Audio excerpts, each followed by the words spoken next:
Alright, so today we're talking about drama terms. And the first one's going to be easy and the next ones are going to be more difficult, so make sure you pay close attention to the meanings. The first one we want to talk about is stage directions. Stage directions give directors and actors different directions on movement and appearance and setting in a play. So basically, as we read Shakespeare or any other plays we decide to do, stage directions are going to be placed in there, not as dialogue, but as directions to any of these people to show how the play is supposed to be acted out. Here's an example from Shakespeare. You see it's really short and simple. He just says Venice, a street, giving you information on the setting, and then enter Rodrigo and Iago, so just telling a couple actors to enter. Shakespeare's are often very short and simple, just like this one, telling people to leave or to enter or to stab somebody or to kiss somebody. That's basically all the directions Shakespeare gives. Modern plays often give more direction. Here's an example from The Glass Menagerie. You can see that this one gives a lot of specifics about lighting the dark stage, even about props, a delicate ivory chair, stuff about she's walking in and her figure slowly becomes apparent, the music subsides. So this one gets very specific and it even goes on for a couple more paragraphs. So stage directions can take a number of different forms, but as you see, what they are just side notes basically to actors or directors showing people how to move in and out on the stage and what the stage should look like. They also sometimes give emotion that are supposed to be found within the actor on the play. Moving on to some more difficult terms. I put these in a chart because it's really difficult sometimes to tell the difference between these three. So let's start with aside. Now aside is different from monologue and soliloquy because an aside is very short. Monologue and soliloquy are going to be longer and more drawn out, and aside is always going to be short. An aside is meant only for the audience to hear, and even though there may be other characters on stage, an aside is not going to be able to be heard by them. Usually it is a short interjection that reveals thoughts of the character, and it's to show the audience what the thoughts are without the actor revealing those thoughts to the rest of the people on stage. This is kind of like when you mumble under your breath after your parents talk to you about something or tell you to do something. You say it out loud, but you actually don't want your mother or father to hear it. That's kind of like an aside. It's telling the audience what the character thinks, but not showing the other characters on stage what the character thinks. A monologue is a little different. A monologue is going to be a lot longer. And the best way to think of it is to think of the term monologue versus the term dialogue. Remember, dialogue is a conversation between two characters. A monologue is half of that conversation. So basically a monologue is when one character speaks at length to another character. So it's going to be kind of a long speech where the other character does not answer right away. So the other character will hear what the actor is saying, but they'll be going on for a long time without a response. So one character speaking to another without getting a response quickly is a monologue. This is different from a soliloquy. So monologue means one, it's kind of like half of a dialogue, and soliloquy with this term, with this prefix sol here, is more like alone. So often in a soliloquy, a character will be on stage completely by themselves, no other actors on stage, and he'll be speaking directly to the audience.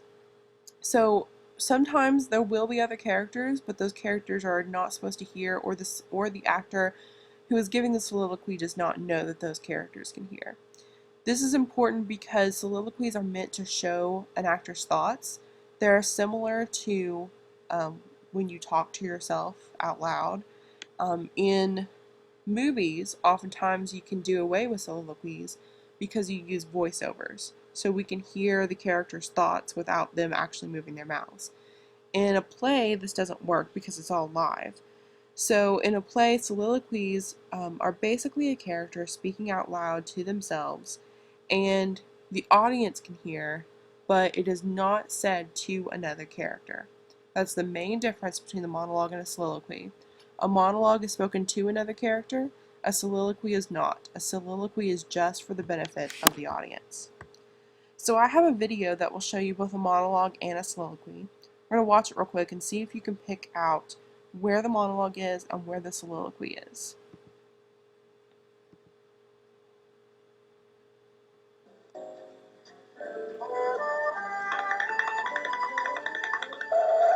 I'm glad you came back, Sally.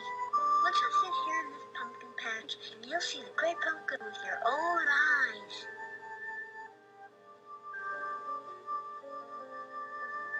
If you try to hold my hand, I'll slug you. Each year, the great pumpkin rises out of the pumpkin patch that he thinks is the most sincere. He's got to pick this one. He's got to. I don't see how a pumpkin patch could be more sincere than this one. You can look all around and there's not a sign of hypocrisy. Nothing but sincerity as far as the eye can see.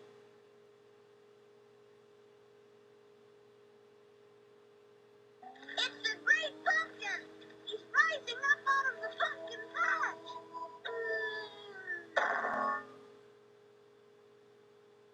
What happened? Did I faint? What did he leave us? Did he leave us any toys? I was wrong! I spent the whole night waiting for the great pumpkin, but I could have been out for tricks or treats! Halloween is over and I missed it! You blockhead! You kept me up all night waiting for the great pumpkin, and all that came was a beagle! I didn't get a chance to go out for tricks or treats, and it was all your fault! All through! What a fool I was! I could have had candy, apples, and gum, and cookies and money and all sorts of things! But no! I had to listen to you, you blockhead! What a fool I was! Trick or treats come only once a year, and I miss it by sitting in a pumpkin patch with a blockhead. You owe me restitution! You heard about fury in a woman scorned, haven't you? Yes, I guess I have. Well, that's nothing compared to the fury of a woman who has been cheated out of tricks or treats. Hey, aren't you going to wait and greet the great pumpkin? Huh? It won't be long now. If the great pumpkin comes, I'll still put in a good word for you. Good grief, I said if. I meant when he comes. I'm doomed. One little slip like that can cause the great pumpkin to pass you by. Oh, great pumpkin, where are you? Alright, so you can see from that video that a monologue was where the girl was yelling to the boy character, yelling at him, and she went on for a long time, and she was doing all the talking. That was a monologue because she was talking to another character. The soliloquy was at the end when he is pining away about the great pumpkin by himself. He's not actually speaking to anyone, he's just speaking to the audience or to himself, and that makes it a soliloquy. Alright, so make sure you look over these terms and be ready for tomorrow.